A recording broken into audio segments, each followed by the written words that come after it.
Welcome to week 8 of Introduction to Modern Application Development. In this session, we are now coming very close to finally having a full web application that is quite similar to a GUI application, but which will have multiple users and such other facilities.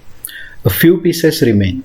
We have servlets, which allow us to maintain a session, and last time we saw how cookies can be used both as identification and devices to maintain continuity across screens, which gives us one use, which is sessions, and another use, which is logins.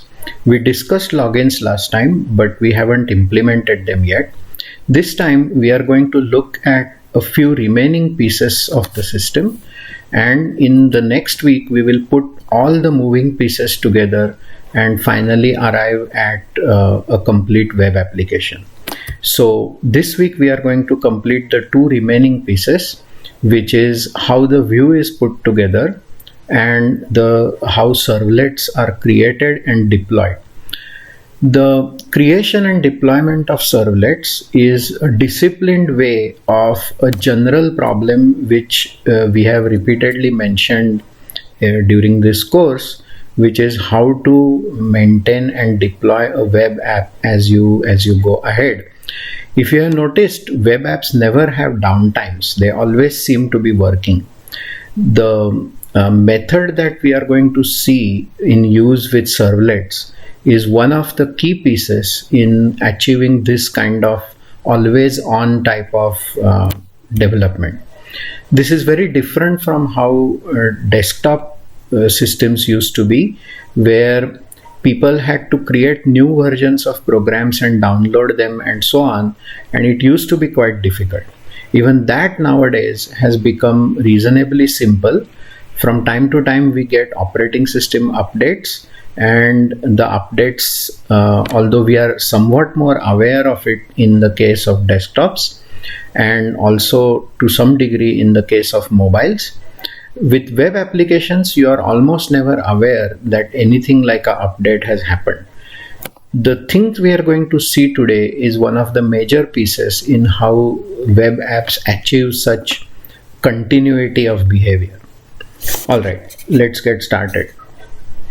So first we have this thing, a plan, which is we are going to look at our own servlets deployment and take the first steps towards template and JSP, which is a particular template language, and we will see why template languages are necessary.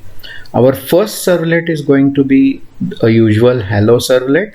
Last time we looked at hello servlets and form servlets as they came in Tomcat. That is nice because you have something immediate that Tomcat makes available to play with. This time we are going to look at what it takes to do our own, which is somewhat more involved.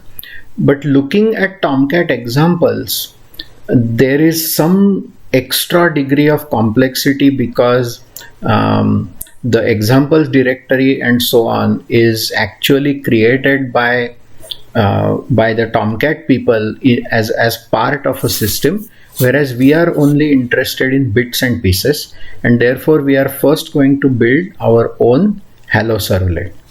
That's the idea. After that, we will use the patterns we learn while creating the hello servlet to create a form servlet, and after that we are going to do what is called a JSP servlet. So in this part of the session, in this part of the week, we will go across mostly the first part, and we will take our time to understand what it is that the servlet structure does and the occasional problems that can arise while creating servlets and how to understand what is going on. Okay, so let's get started. First, we will do a quick review of what we have seen for Apache applications, the layouts, URL mappings, and then compare that with how it changes for servlets.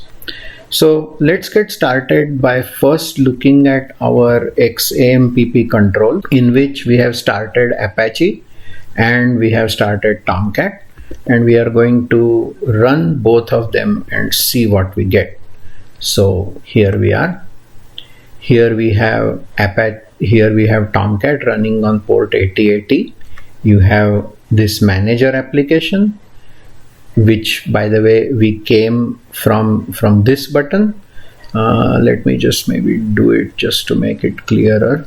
So this is our manager application opened in a new tab, and here we have our good old Apache application on localhost, which shows us this directory which contains our fair share programs. And now if I run fair share 3 from here, we have this application. But if you look at where it is called, we already know that the overall program consists of two things. It consists of the fair share HTML and fair share SH or whatever other programs there are, plus a fair share Java code. Now that Java code etc. part is usually not visible to the front end. The front end only shows these types of HTML files, but we know that there are two components to it, one of which is these kinds of things: fair share 2.sh, fair share 3.sh, etc., and then the HTML interactive Java files and class files which reside in CGI bin, as we have seen. And we remarked when we looked at this that this kind of shall we say disorganized system, in which some files are in one place, some files are in another place, it becomes difficult to manage. And so the first things that servlets do is they impose a greater structure on what constitutes an application and how we deploy it. This structure is known as a war file. So let's take a look at WAR, by the way, stands for Web Archive. So let's see what that does. So first we are going to look at the structure of a basic Hello application. So here is our Hello application, and here is the directory structure. So the directory structure is what matters over here. So here we have a top level directory called NPTEL. Inside NPTEL we have created a directory called Hello, and inside Hello we created these two things. So ignore the hello servlet.war for now, but we created a directory called src and we created a directory called webinf. Let's look at this. So we have src, we have webinf, and inside webinf we have two directories, classes and lib, and then we have a file called web.xml. And web.xml does something called URL mapping, which serves as a general description of how a Java file and a front-end sort of file, if any, is put together and made available to the server. So hold on a while, you will see what is going on.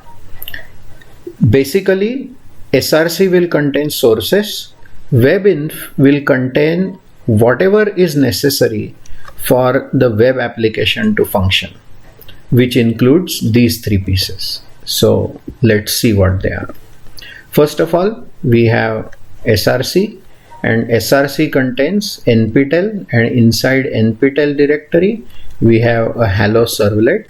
We have this time chosen to put our hello servlet in the package nptel, and this is a standard set of imports that we need for servlets to work, followed by this kind of material where we are going to simply write a hello world program. Nothing interesting here, except this is how we have seen last time that the GET request is mapped into Java code, and the servlet request and servlet response object contain all the data that we want.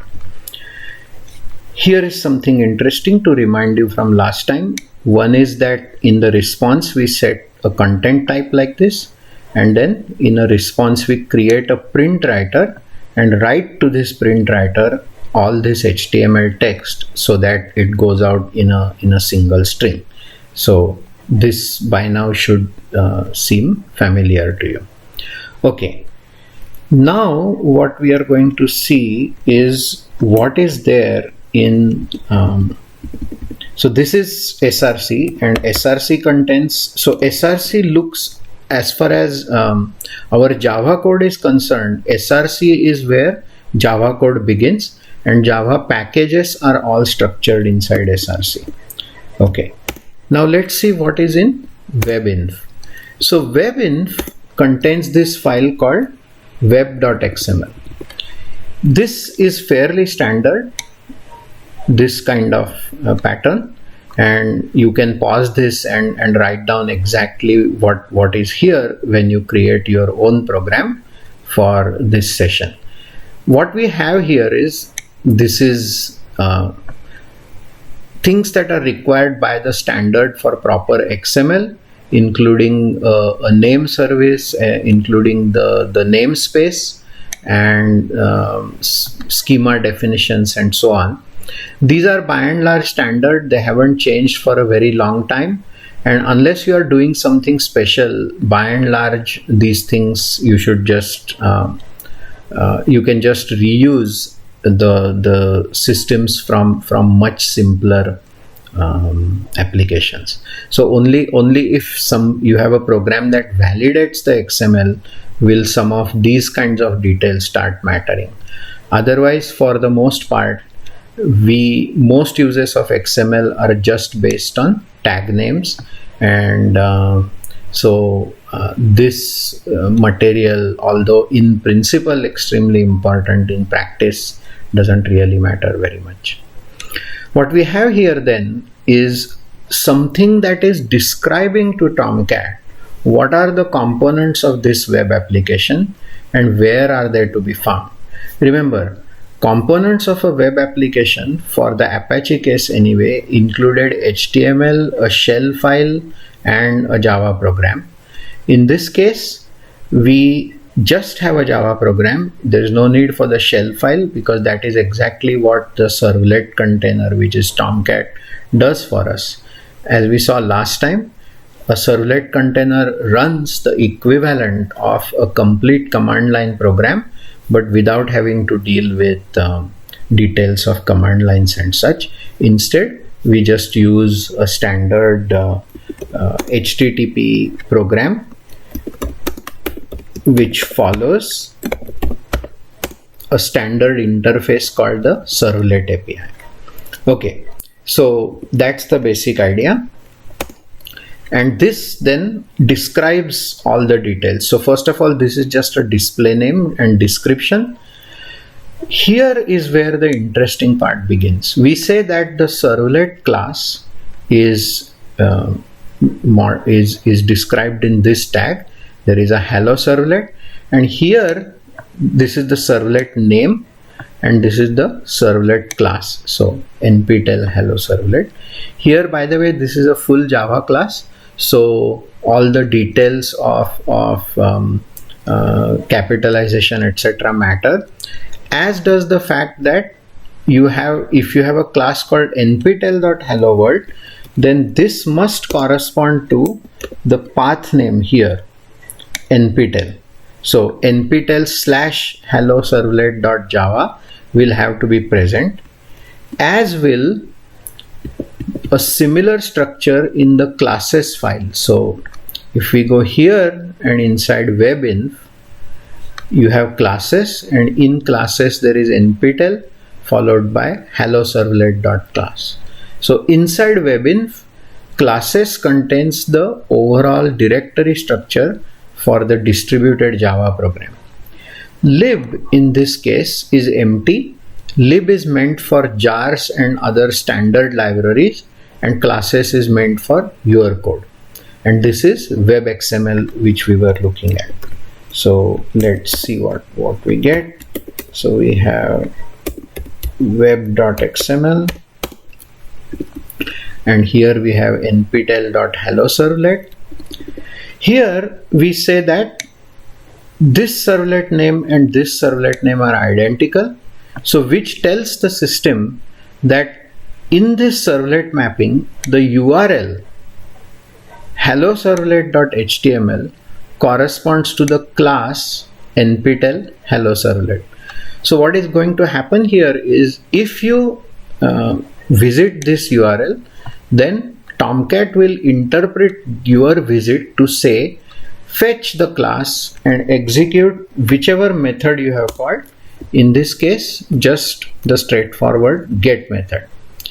So in Apache, when a URL is mentioned, usually the mapping of the URL corresponds directly to the file system, beginning with the root of the overall document hierarchy. This makes managing simple applications very easy. But as applications get more complicated, it becomes difficult to track 2 or 3 files in different directories. Instead, what happens here is that we say that there is a URL pattern, and we say that there is a servlet name, and the system takes care of mapping these two things for us. So that is why the structure becomes important, and as we shall see as we go to JSP and other components, those also start getting reflected in the web XML, so that the web XML forms a complete description of what we want. Okay, so let's see how all this works in practice. So we have NPTEL hello, and we have src, and we have webinf. So first what we do is we say javac src nptel hello servlet.java, and sure enough we will have src nptel here. So here we have hello servlet.class. So Java did that job. Now what we have to do is we copy just the class to webinf classes and under the nptel directory, because you have to, this directory structure from classes onwards correspond to this directory structure in the source directory. As the deployments get more complicated, other directories like build and dist and so on appear, but the core directories that are truly needed are src and webinf. Once we have these two, what you do is something quite interesting. You bundle up using this command jar cvf hello servlet.var webinf. So here is what is happening. Jar is a file, jar is a program that will collect all the files that are under webinf and put them inside hello servlet.var. So let's do it. So what it says is you have webinf few bunch of things. If you want to see what this file is like, what you can do is you can go to hello, and var and jar and all these files in Java are just zip files, so you can get a program like 7-zip and look inside this thing. So because we have just zipped a directory, this entire structure is present as is, and what we get therefore is that this meta information and manifest, those are created by the zip program. And here is what happens. As far as we are concerned, now we are just going to deploy the entire var file and not have to worry about manually putting this file in this directory, that file in that directory, and so on. So let's do this. So we go to the Tomcat application manager, and in the application manager there are two ways to deploy these systems. Here what we do is we create a var file. Since we have created it, let's deploy it. So we have hello servlet.var, and we say deploy. So as soon as we say this, we get this new row here, and presumably our hello servlet app is ready to use. Let's try and open it. By the way, here is what we expect. When we do examples like this, we should get something that guides us towards whatever else is needed. Let's check out what happens. Aha, something went wrong. We got HTTP status 404 not found. It says the origin server did not find a current representation of the target resource or is not willing to disclose one that exists. So what we are saying here is that there is this URL, hello servlet as is, does not really work. So what went wrong?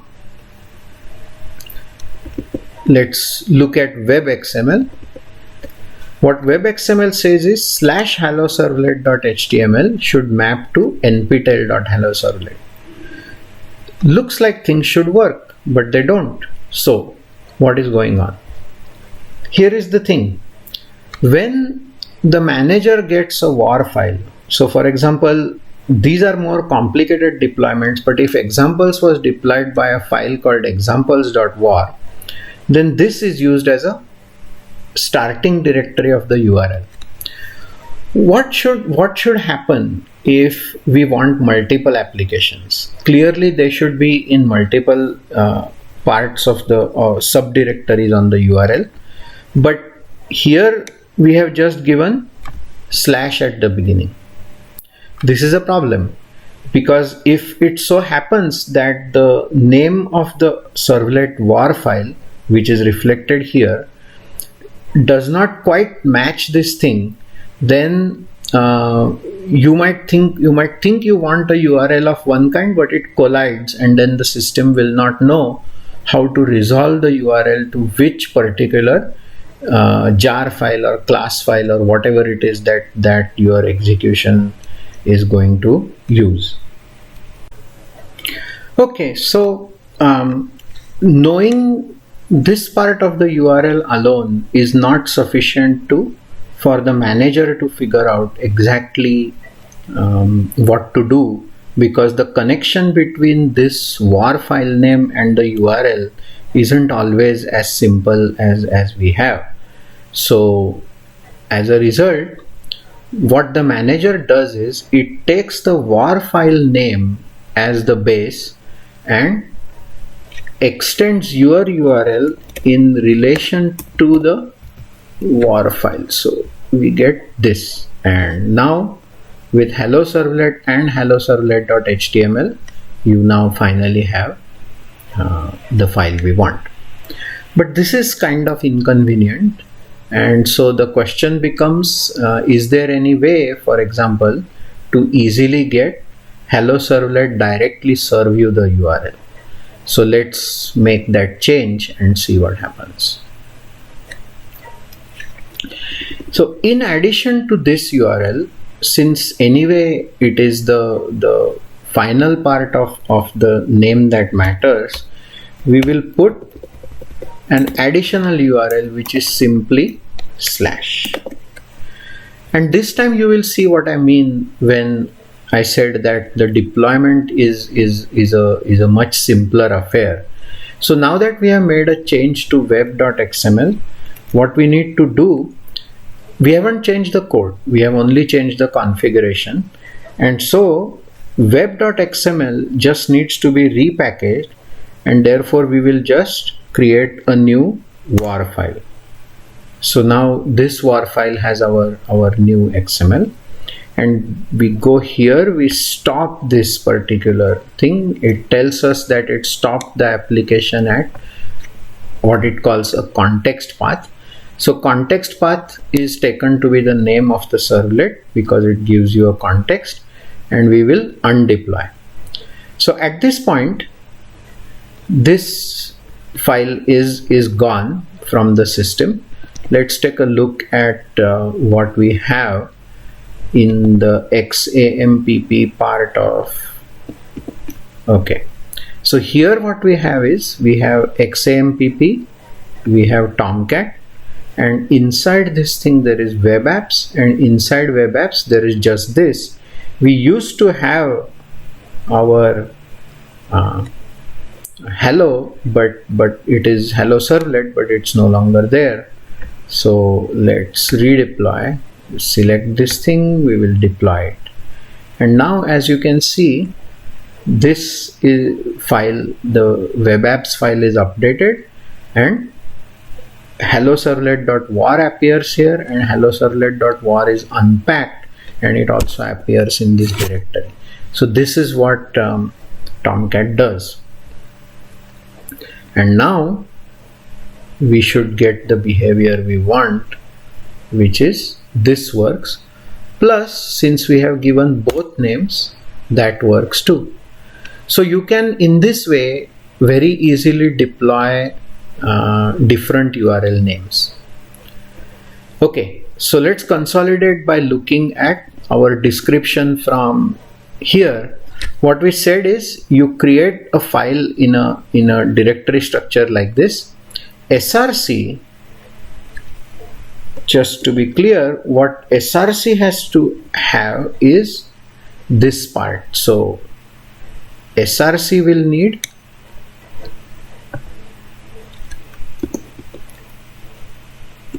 NPTEL followed by hello servlet.java and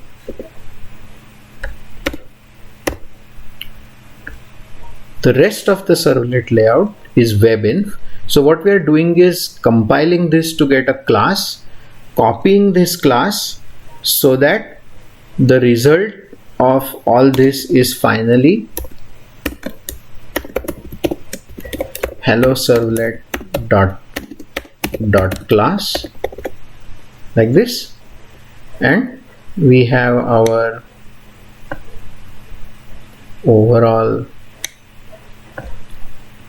shape of the directory completely shown in this system.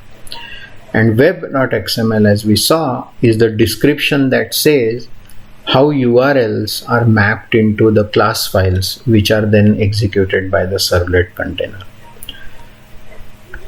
Next, what we have seen is war files preserve the webinf structure because those are just jar files, and jar, as we have seen, is simply zip files which you can open with programs like 7-zip. So we have meta, inf, etc, etc, etc. Okay, plus we saw that the Tomcat manager does start, stop, deploy and undeploy. So here you don't have to do as much work mucking around with this copying and that copying, at least for the simple cases. For more complicated cases, you get tools like a famous tool in Java land is called Ant, A-N-T, and the Java world has produced quite a few tools for this reason or that reason. But Ant is a reasonably common build tool. There are newer ones that have come around. This kind of stuff, churn keeps happening for one reason or another. Now, just exactly what we did, deploy, undeploy, etc. Ant can in a single shot produce the build, copy, create the webin structure, wrap it into a var and deploy it in one shot, which simplifies a great deal of our life. But the interesting part I would like to point out is that there is an explicit place where we take URLs and map them. And what actually happens in normal applications is what is sometimes called continuous integration and continuous development, which is different parts of a team come together and as they produce features, sometimes as many as every half an hour or so, the website gets refreshed. Not only do all the teamwork is brought together, the entire deployment is completed very, very fast. This idea is called continuous integration and continuous deployment. Making this work, one step is simple deployment. For continuous integration, there is something much harder, which is a good test suite, which allows you to make small changes, test to make sure things haven't been broken, and go ahead and deploy. So CI/CD, as it is called, is a bigger topic, but I want to give you a first hint at how it is actually achieved. So here is a puzzle. Why is it possible to redeploy on the fly like this? Think about it. All we did was went to the manager, undeployed and redeployed, and without any change, so to speak, as far as when we are users are concerned, we were just able to refresh right away.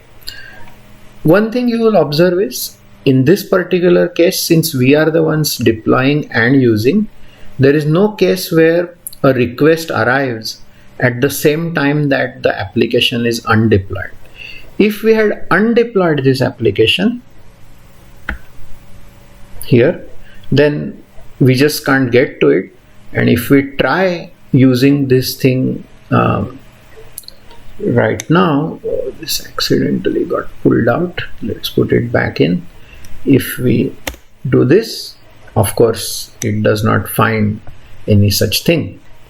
So in that sense, there is no magical continuous deployment in our example. But if you wanted to do it, you could. What you do is something very, very clever. We keep the old file as it is before we make the new change, and we say that a certain percentage of requests only should go to the new file. So you simultaneously deploy the old file and a new file under a new name. Eventually, as you acquire more confidence in the new file that you have released, you increase the percentage of traffic that goes to the new file and slowly switch over. In case something goes wrong, at most a few people are affected, and you usually find out that something is wrong very quickly. The simple web XMLs that we have seen do not allow you to do these sorts of changes, but there are ways to do it. And if we get time in this course, we will see how it is that this is achieved. It is usually achieved through things like Apache frontends and whatnot. So we may not get into those intricacies this time, but it's useful to know the general principle of how these sorts of, evergreen fresh websites work. All right. So we have seen the overall structure, and now when we develop our next app, what we do is you replicate the overall structure of this kind of simple hello.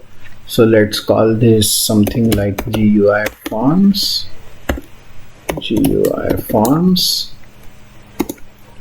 and inside GUI forms you follow the same structure. Of course, we will regenerate these kinds of things, and you can even use your basic hello as the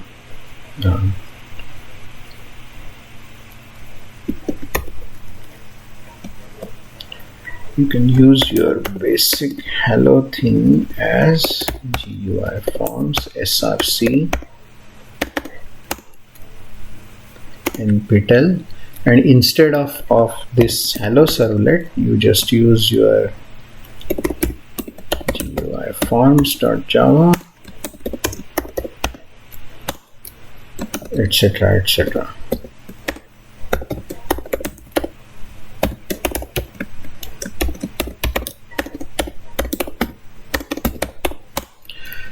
So that's the basic idea, because that way the rest of the structure like webinf, etc., is arrived at in a standard style, and you can even get actually tools that generate these kinds of empty things, etc., for more complicated situations, especially if you use IDEs like Eclipse, which are capable of generating their standard structures and populating them, which is usually how most people do these kinds of things when they are doing new materials. But in this course, we go over every step bit by bit so that you build up a complete understanding with no missing steps on what exactly is going on. which of course is the reason why we have been so slow, because it would actually be much easier to just create a website by saying follow these rules and here is a servlet. But we want to understand the principles by means of which things like servlets are put together. We are not particularly interested, for instance, in say showing you Java or showing you servlets except as examples of a particular way of organizing web systems. It would be just as easy to use some other tool, for example Node.js or Elixir or whatever other new things that are useful, and go that way. But the only thing that would be different is the underlying tools that are used to put these systems together. The fundamental flow and the fundamental principles that lie within how web systems work does not change across these things. So here is what we have at this point. We have the basic structure of servlets. Next, we will produce a simple form apps with multiple buttons. Then we will see why something called template languages gets used, and all our pieces at that point will be in place. We'll understand the control flow of web applications. We understand how to produce the view. We understand how to create the model. We have seen examples of how the database is used, and we also have our first glimpse of how cookies and sessions work. The complete web app synthesizes all these pieces. Okay, so see you next time.